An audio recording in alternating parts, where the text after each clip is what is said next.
Phase Rush Sylas is being spammed by many Korean pros, along with the reemergence of Stormrazor on Jhin, that and much more as we break down 10 of the most insane new Korean builds for patch 11.7.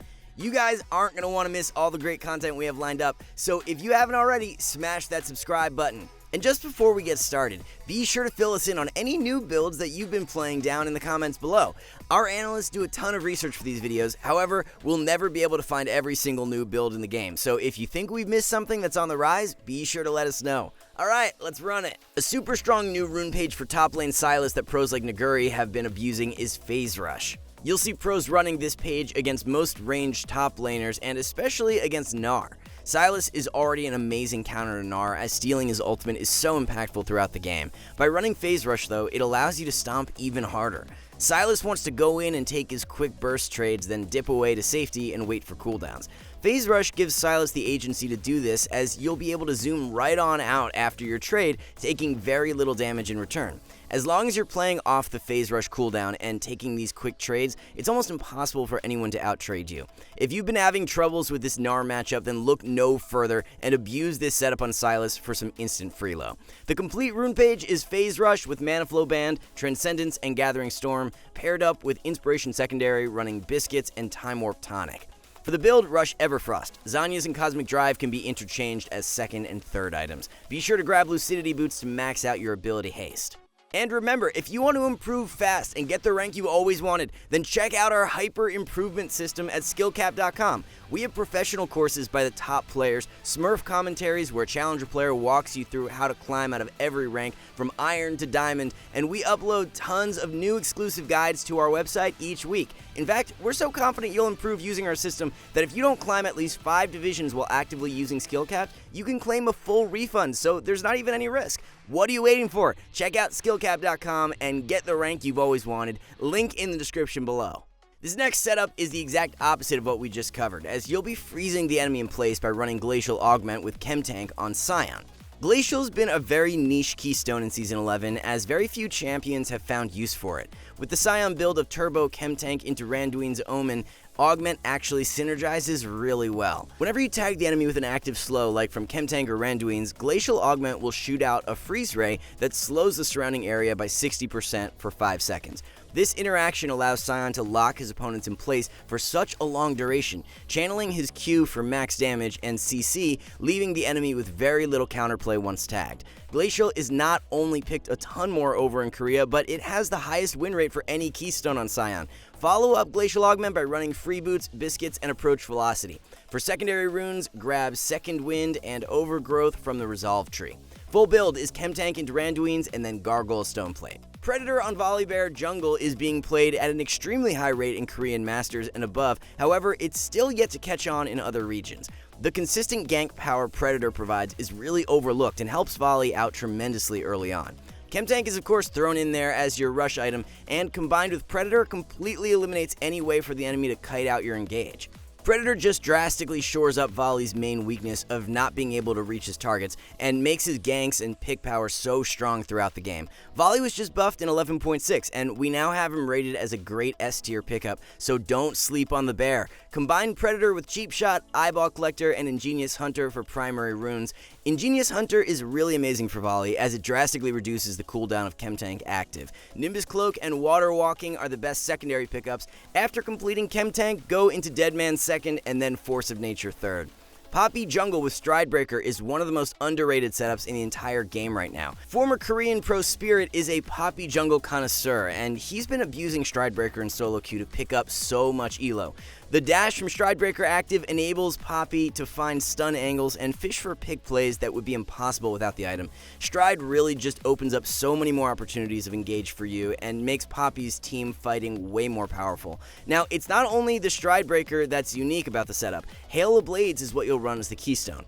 HOB on Poppy is so nuts because it allows her to burst extremely hard with a full combo.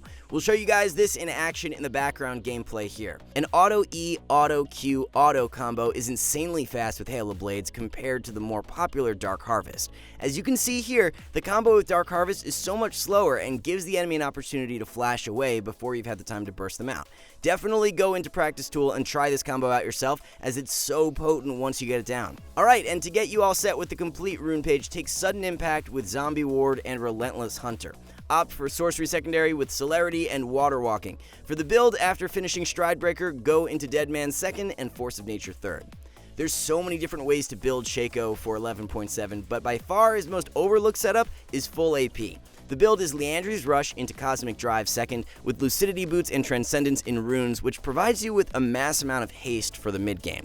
Much of AP Shaco's strength comes from his boxes and ult, so reducing the cooldown on them by a substantial amount gives him so much power. You'll hit 95 haste on your mid game spike, which is the equivalent to 49% cooldown reduction. This is really big for AP Shaco, since the base cooldown on his W is a flat 16 seconds, meaning with all this haste it will drop down to 8.3 seconds.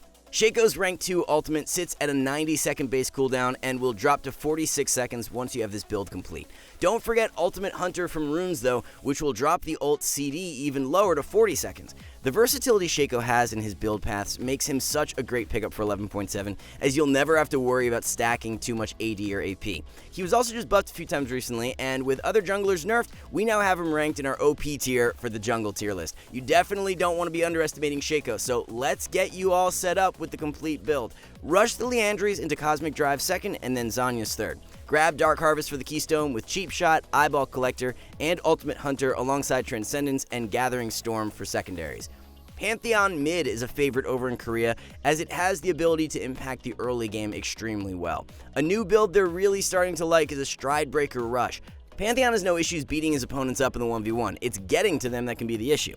The dash from Stridebreaker extends Pantheon's pick range and allows him to catch enemies out so much more reliably with his point-and-click stun. Being able to extend their range on a guaranteed CC lock like Pantheon W is just so broken, and the stats really back it up as well. Korean Pantheons rushing Stridebreaker are winning 56% of the time as opposed to Eclipse at 53%. Players really won't be expecting the crazy pick range with Stridebreaker, so you'll find yourself catching some really free kills as a result. The full build is a Stridebreaker into Sterix and then Black Cleaver.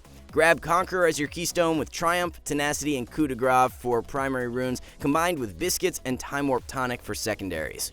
This next build here is a spicy one for Twisted Fate that's actually being popularized by a few Western mids. We figured even though this isn't a Korean build, it's still worth mentioning in the video since it's so unique. Most notably, Caps has been playing a hyper-fast ability haste stack build consisting of Shurelya's and Cosmic Drive with Lucidity Boots and Transcendence. Since Shurelya's is such a cheap item and still provides the same amount of haste as something like Everfrost, you're able to reach your Cosmic Drive faster and max out at 90 haste really early on in the game.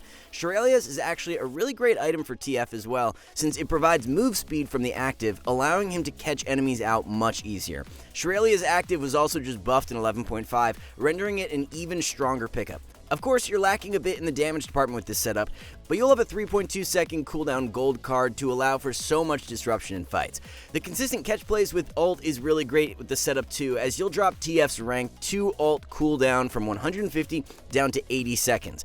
So for the complete build, it's a Shurelya's into Rapid Fire Cannon 2nd and Cosmic Drive 3rd. Pick up Lucidity Boots early on in the game. Unsealed Spellbook is the keystone with Magical Footwear, Minion Dematerializer, and Cosmic Insight, along with Nimbus Cloak and Transcendence for secondaries. A build we've seen a ton in previous seasons, but not much at all for Season 11 is Stormrazor on Jhin. The Collector as a second pickup has been meta for such a long time, but EDG's AD carry Viper has been spamming some Stormrazor on his Jhin as of recent. He's also been playing the Stormrazor Jinx a ton like we talked about in our 11.6 edition of the Korean builds. Looking at the efficiency of Stormrazor versus the Collector, it's actually pretty interesting. Without their passives, the stats from Collector are 93% efficient, while Stormrazor is 95% efficient. Sure, the execute damage from the Collector is nice, but you're only getting value out of it when the enemy is below 5% health. You'll get so much more consistent use out of the Stormrazor passive, as the slow helps you kite and provide damage that procs no matter the enemy's HP. The The analytics just really add up to Stormrazor being a great second item pickup for Jhin, yet only a select few pros are running it. Even stat-wise, Stormrazor wins 59% of the time as a second item purchase, as opposed to the Collector at 56%. The complete build Viper has been running is a Gale Force into Stormrazor and then Rapid Fire Cannon third. Dark Harvest is the keystone with Taste of Blood, Eyeball Collector, and Ravenous Hunter. Secondary runes are pretty unique, as most Korean pros have been running Inspiration with Biscuits and Time Warp Tonic. Freeze Ray Blitzcrank is a really crazy new build beginning to rise in popularity. When you think about it, Everfrost is actually super insane on Blitz since it makes finding picks with Q guaranteed kills. Sometimes the enemy will be able to flash away after your hook or knockup expire, but if you throw in the Everfrost route, they're not going anywhere. The AP from the item isn't wasted in the slightest either, as Blitz has 100% AP ratios on his Q and ultimate. The fact that you'll be able to CC the enemy for a longer duration while also dealing more damage just makes eliminating them after pick plays so reliable. Your solo carry power rises exponentially with Everfrost, as you don't have to rely as much on your team for that follow-up damage. Full build is Everfrost into Zeke's and then Knight's Vow. Take Guardian as the keystone with Demolish, Bone Plating, and Overgrowth. Dip into the Inspiration tree for secondaries running Hex Flash and Cosmic Insight.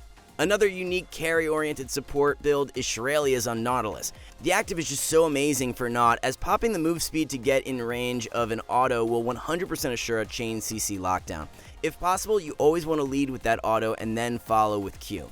Throwing Q from range is the least likely way of hitting it, so by popping Shurelya's and running right up next to the enemy, you have very little way of messing up your combo. Every single Nautilus ability has an AP ratio, so your all-in damage will be really nice with this build. You'll be lacking a bit of tankiness compared to building the more standard Locket, but more solo carry power for less defensive stats is a great trade-off if you're looking to hard carry, especially in those games where you're snowballing early on. Shurelya's is a really no-brainer pickup on Naut. So for the complete build, it's Shurelya's Rush into Zeke's second and then Knight's Vow third. Roll with Aftershock as the keystone with Shield Bash, Bone Plating, and Unflinching.